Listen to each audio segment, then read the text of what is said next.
মহান আল্লাহ রাব্বুল আলামিন ফেরেশতাদের বললেন, ওহে ফেরেশতাগণ, তোমরা আদমকে সর্বশ্রেষ্ঠ বেহেশত জান্নাতুল ফেরদাউসে বসবাস করার ব্যবস্থা করে দাও।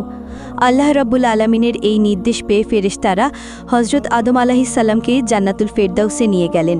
সেখানে কোনোরূপ অশান্তি রইল না। অফুরন্ত নেয়ামত, আরাম আয়েশ, সুখ শান্তির মধ্যে হজরত আদম আলাইহিস সালাম একাকী বাস করতে লাগলেন। কিন্তু মানুষ যতই সুখ শান্তির মধ্যে থাকুক না কেন, সঙ্গী সাথী ছাড়া দীর্ঘদিন জীবনযাপন করা অশান্তি হয়ে ওঠে। হজরত আদম আলাইহিস সালামের ক্ষেত্রেও তা ঘটল। হজরত আদম আলাইহিস সালাম প্রকৃত শান্তির মধ্যেও যেন অভাব বোধ করতে লাগলেন। আল্লাহ রাব্বুল আলামিন তার মনের অবস্থা বুঝতে পারলেন। তখন আল্লাহ রাব্বুল আলামিন ফেরেশতাদেরকে ডেকে বললেন, ওহে ফেরেশতাগণ, আমি আদমের জন্য একজন সঙ্গিনী বানিয়ে দিতে চাই, যাতে সে পরিপূর্ণ শান্তি ও সুখ লাভ করতে পারে। অতঃপর একদিন হজরত আদম আলাইহিস সালাম বসেছিলেন। তখন আল্লাহ রাব্বুল আলামিন তার চোখে গভীর নিদ্রার আমেজ দিলেন। সুতরাং তিনি গভীর ঘুমে মগ্ন হয়ে পড়লেন। এই নিদ্রা তার এত গভীর ছিল যে নিদ্রার মধ্যেই এক বিরাট কাণ্ড ঘটে গেল, অথচ তিনি কিছুই টের পেলেন না। আল্লাহ রাব্বুল আলামিন ফেরেশতাদেরকে বললেন, তোমরা যাও, আদমের বাম পাঁজরের একখানা হাড্ডি বাহির করে নিয়ে এসো। আল্লাহ পাকের নির্দেশ পাওয়ার সাথে সাথেই ফেরেশতারা হজরত আদম আলাইহিস সালামের বাম পাঁজরের একখানা হাড্ডি বার করে আল্লাহ রাব্বুল আলামিনের সামনে পেশ করলেন। আল্লাহ রাব্বুল আলামিন স্বীয় কুদরতে তাঁ দ্বারা একজন পরমা সুন্দরী যুবতী সৃষ্টি করে তাকে অমূল্য বেহেশতি পোশাকে সজ্জিত করলেন। আল্লাহ তাআলা তাকে এমন অপূর্ব রূপ দান করলেন যে দুনিয়ায় অন্যান্য সমগ্র নারীরূপ একত্র করলেও তার সহস্রভাগের এক ভাগ তুল্য হবে না। তিনি হলেন হজরত হাওয়া আলাইহিস সালাম। তারপর ফেরেশতাদেরকে বললেন, তোমরা যাও, হজরত আদম আলাইহিস সালামের কাছে নিয়ে যাও।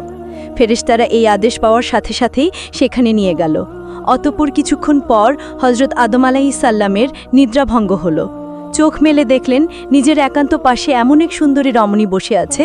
তাকে দেখে পরম বিস্ময় বোধ করতে লাগলেন। তার মনে প্রশ্ন জাগল, কে এই সুন্দরী রমণী? এমনটি তো তিনি এর আগে কখনোই দেখেনি। তখনই আল্লাহ তাআলা আদমকে লক্ষ্য করে বললেন, হে আদম, আমি তোমার মনের অশান্তি দূর করার জন্যই তোমারই জন্য তাকে সৃষ্টি করেছি। এই রমণী তোমার জীবনের চিরসঙ্গিনী এবং তোমার সুখ দুঃখের সমভাগিনী হবে। তখন হজরত আদম আলাইহিস সালাম বিবি হাওয়ার প্রতি অত্যাধিক আসক্ত হয়ে পড়লেন। তখন নিজের হাত হজরত হাওয়া আলাইহিস সালামের দিকে বাড়াতে লাগলেন। আবারও আল্লাহ রাব্বুল আলামিনের সতর্কবাণী উচ্চারিত হলো, হে আদম, বিবাহের পূর্বে ইচ্ছে ভক্ষণ করো, কিন্তু ওই গাছটির ধারে কাছেও যেও না, তাহলে তোমরা ক্ষতিগ্রস্তের মধ্যে পড়ে যাবে। তখন আদম আলাইহিস সালাম বললেন, হে আমার রব, আমরা আপনার আদেশ পালন করে অফুরন্ত নিয়ামত লাভ করেছি। এখন আমরা কেন এই ফল খেয়ে আপনার আদেশ অমান্য করব? তখন আল্লাহ রাব্বুল আলামিন বললেন, তোমরা উভয়ে যদি ওই গাছের ফল না খাও, কোনো ক্ষতি হবে না। কিন্তু যদি ওই গাছের ফল খেয়ে ফেলো, তাহলে এমন ক্ষতি হবে যেটা কোনো কিছু দিয়েই তা পূরণ করা সম্ভব হবে না। অতঃপর এদিকে ইবলিস হজরত আদম ও হাওয়া আলাইহিস সালামের অপরান্ত নিয়ামত ও সুখী জীবনযাপন দেখে হিংসায় জ্বলে যাচ্ছিল। তাই সে মনে মনে এই চিন্তা করতে লাগলো, কিভাবে তাদের দ্বারা আল্লাহর আদেশ অমান্য করিয়ে বেহেশতের সুখের জীবন থেকে বঞ্চিত করা যায়। এই কথা ভেবে ইবলিস সপ্তম আসমান পেরিয়ে বেহেশতের দরজা পর্যন্ত যেতে পারত। তার জন্য বেহেশতে একেবারেই বন্ধ ছিল, তাই সে বেহেশতের মধ্যে প্রবেশ করতে পারত না। বেহেশতের দরজার কাছে দাঁড়িয়েই সে মনে মনে বলতো, যদি এখান থেকে দাঁড়িয়ে আদম ও হাওয়াকে দেখতে পেতাম, তাহলে তাদেরকে মিথ্যা প্রলোভন দেখে জান্নাত থেকে কোনোভাবে বাইরে আনা যেত। বাইরে এই আশায় ইবলিস সেখানেই বসে থাকত। এভাবেই সেখানে ৩০০০ বছর কাটিয়ে দিল। কিন্তু এই সুদীর্ঘ সময়ের মধ্যে একবারের জন্য আদম ও হাওয়ার সাথে সাক্ষাৎ হলো না। এইভাবে আরও কিছুদিন অতিবাহিত হয়ে গেল। একদিন ইবলিস জান্নাতের দরজার সামনে একটি ময়ূর দেখতে পেল। কাছে এসে উপস্থিত হলো। ফেরেশতা রূপী ইবলিসকে দেখে বলল, ওহে বন্ধু, তোমার নাকি একটি বারের জন্য জান্নাতে প্রবেশ করার প্রবল ইচ্ছা, যার ফলে নাকি 3টি মূল্যবান দোয়া শিখিয়ে দেবে। যদি তাই হয় তাহলে আগে 3টি দোয়া শিখিয়ে দাও, তাহলেই তোমাকে জান্নাতের মধ্যে প্রবেশ করাবো। তখন ইবলিস বলল, আমি শপথ করে বলছি, আমি তোমাদের 3টি দোয়া শিখিয়ে দেব, অনুরূপ অন্যায় করব না। একটি বারের জন্য দুনয়ন ভরে জান্নাতের অপরূপ সৌন্দর্য উপভোগ করে আমার জীবন সার্থক হতে দিও। তারপর পরম সুখে তোমাদের 3টি দোয়া শিখিয়ে দেব, তোমরা কোনো সন্দেহ করো না। তখন সাপ বলল, বাইরে থেকে কাউকে জান্নাতে প্রবেশ করানোর অনুমতি নেই, তবে তুমি যদি জান্নাত দেখতে চাও তবে অত্যন্ত গোপনীয় কাজ করতে হবে, নয়তো এই ঘটনা প্রকাশ পেলে আমাকে চরম শাস্তি ভোগ করতে হবে। আচ্ছা, এক কাজ করো, আমি মুখ আহা করছি, তুমি আমার মুখের মধ্যে এসে বসো। তখন ইবলিশ তার কথা মতো মুখের মধ্যে প্রবেশ করলো।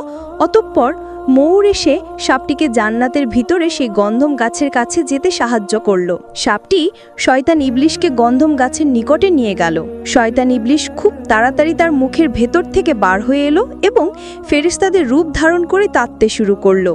কিন্তু সাপটি তার এই ঘটনা প্রকাশ হবার ভয়ে সেখান থেকে তাড়াতাড়ি সরে পড়ল। তিনটি দোয়া শেখার সাহস হলো না। ঠিক ওই সময় হযরত আদম ও হাওয়া আলাইহিসসালাম কিছুটা দূরে ভ্রমণ করছিলেন। দূর থেকে গন্ধম গাছের কাছে এক ব্যক্তির কান্নার আওয়াজ শুনে তারা অবাক হলেন এবং বলতে লাগলেন, জান্নাত এমন এক জায়গা যেখানে অফুরন্ত নিয়ামত ও সুখ স্বাচ্ছন্দ্য আছে। এখানে তো দুঃখ কান্নার কোনো জায়গাই নাই, তাহলে সেখানে এই ব্যক্তি কাঁদছে কেন? বেইনসাফি ও নিষ্ঠুর ও বিচার করেছেন। ইবলিশের এই ধরনের কথা শুনে হাওয়া আলাইসাল্লাম কিছুটা সম্মুখে গিয়ে বললেন, তুমি কে? এমন সব কথা বলছো কেন? আল্লাহ তাআলা পরম দয়ালু, দয়ার সাগর, আর তুমি কিনা তাকে নিষ্ঠুর বলছো? শীঘ্রই তওবা করো, আল্লাহর কাছে ক্ষমা প্রার্থনা করো। এ ধরনের কথা আর কখনোই বলবে না। তখন ইবলিস বলল, সত্য কথা বলতে মাধা কোথায়? আল্লাহ তাআলা তোমাদের প্রতি নির্দয় ব্যবহার করেন নাই। গন্ধম ফল খাইতে নিষেধ করেছে, কিন্তু জানো কি এই ফল কত সুস্বাদু? এমন ফল জান্নাতে আর নাই। হযরত হাওয়া আলাইসাল্লাম এই বিষয়ে গুরুত্ব না দিয়েই বললেন, আল্লাহ তাআলা এই ফল খেতে নিষেধ করেছেন, নিশ্চয়ই এর ভেতরে কল্যাণ নিহিত রয়েছে। ইবলিস বলল, তোমরা আল্লাহর গোপন কৌশল জানো না। খুব শীঘ্রই একদিন আল্লাহ তোমাদের জান্নাত থেকে বার করে দেবেন, তখন আফসোস করে আর কোনো লাভ হবে না। জান্নাত থেকে বার হবার কথা শুনে হাওয়া আলাইসাল্লাম চমকে উঠলেন এবং বললেন, আল্লাহ তাআলা আমাদেরকে বার করে দেবেন কেন? ইবলিস বলল, সেই কথাই তো আমি তোমাদেরকে বলতে চাইছিলাম, কিন্তু দেখলাম তোমরা যখন আমার কথায় কোনো মূল্যই দিচ্ছ না, তা বলে আর লাভ কি? এই কথা বলে ময়ূররূপী ইবলিস বলল, আচ্ছা তবে আমি এবার আসি। তখন মা হাওয়া বলল, আর একটু অপেক্ষা করো, এই ফল খেতে আমাদের নিষেধ করেছে। এর কারণটা কি জানো? গেলে তুমি যাও, আমার সামনে থেকে দূর হয়ে যাও। আমি ওই ফল খেতে পারবো না। আমি কিভাবে মহান আল্লাহ তাআলার কাছে মুখ দেখাবো? এই কথা বলে হযরত আদম আলাইহিসসালাম তখনই সিজদায় গিয়ে বিবি হাওয়ার এই অপরাধের জন্য আল্লাহর নিকট দোয়া করতে লাগলেন। এদিকে হাওয়া আলাইহিসসালাম স্বামীকে গন্ধম ফল খাওয়াতে না পেরে ব্যর্থ হয়ে হতাশায় কাঁদতে কাঁদতে সেখান থেকে চলে গেলেন। কিন্তু আদম আলাইহিসসালাম সেই অপরাধের ক্ষমার জন্য সারা রাত্রি সিজদায় পড়ে কাঁদতে লাগলেন। আর অন্যদিকে হাওয়া আলাইহিসসালাম তাদের বিচ্ছেদের ভয়ে চিন্তা করতে লাগলেন কিভাবে স্বামীকে গন্ধম ফল খাইয়ে চিরজীবন জান্নাতে রাখা যায়। অতঃপর হযরত আদম আলাইহিসসালাম সারা রাত্রি সেজদায় পড়ে আল্লাহর দরবারে কাঁদতে কাঁদতে যখন ক্লান্ত হয়ে ঘুমিয়ে পড়লেন, এই সময় বিবি হাওয়া জান্নাতি শারাবের সাথে গন্ধম ফলের রস মিশিয়ে রেখে দিলেন।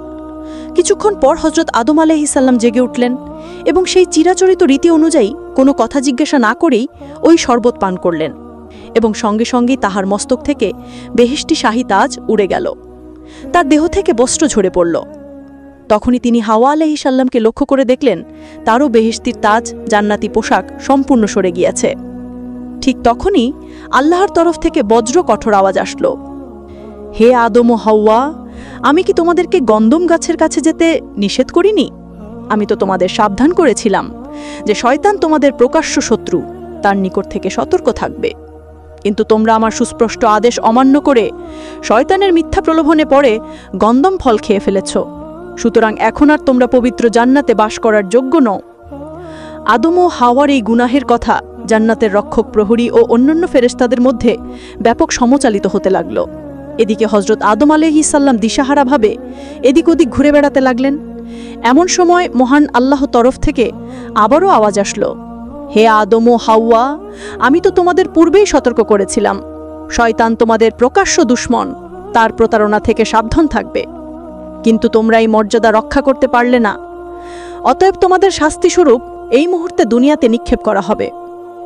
এই ভয়ঙ্কর নির্দেশ নিয়ে হযরত আদম আলাইহিসসালাম কেঁদে কেঁদে আল্লাহর দরবারে আর্য করে বললেন, হে আমার রব, আমরা নিজেরাই নিজেদের উপর অত্যাচার করেছি। যদি আপনি আমাদের ক্ষমা না করেন, আমাদের প্রতি অনুগ্রহ না করেন, তবে অবশ্যই আমরা ক্ষতিগ্রস্ত হব। প্রিয় দর্শক, আপনারা যদি এর পরের ঘটনা জানতে চান, অবশ্যই আমাদেরকে জানতে ভুলবেন না। আসসালামু আলাইকুম।